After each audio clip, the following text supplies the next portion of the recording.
Hello everyone. তো background দেখেই বুঝতেই পারছো যে আমরা চলে গেছিলাম আজকে সোদপুরের ভাইরাল সজল ফাস্টফুড সেন্টারে, সজলদার দোকানে কম্বো ট্রাই করতে 199-এর কম্বো। ঠিক আছে, তো মেনুটা একটু ছোট্টখাট্টো আছে, মেনু দেখে নাও। বেশ আইটেমগুলো ভালো ভালো আইটেম আছে। এখানে দিয়েছিল একটা ক্যাম্পা, একটা জলের বোতল, আর 3 piece chilli chicken fried rice, আর চাউমিন, আর একটা জাম্বো রোল। মানে কি বলবো, মানে প্রত্যেকটা খাবার দারুণ ছিল, প্রত্যেকটাই দারুণ।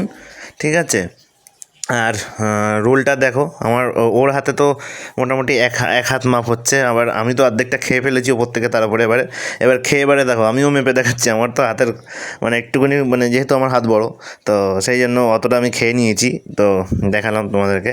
আর চাউমিনটা তো খেতেটা দারুণ ছিল, এগ চাউ ছিল, দুর্দান্ত ছিল। আর ফ্রাইড রাইসটা তো বেশ অসাধারণ, মানে কোনো কথা হবে না। এবার এত খাবার যে দুজনে মিলে আর শেষ করতে পারছি না, তাই জন্য চাউটাকে প্যাক করে নিচ্ছি, কৌটোয় ঢুকিয়ে নিচ্ছি। আর কি বলবো তোমাদেরকে, আর মানে খেয়ে তো শেষ করতে পারছি না ওখানে, দুজনে মিলে আর কত খাওয়া যায়। তো যাই হোক, ওকে দিয়ে লাস্টে ফ্রাইড রাইসটা শেষ করালাম। আর আমি তো মোটামুটি যা খাবার খেয়ে উল্টে গেছি। আর চলো, এই অবধি রইলো, সবাই একবার ট্রাই করো দাদার কাছে গিয়ে। তো চলো, টাটা।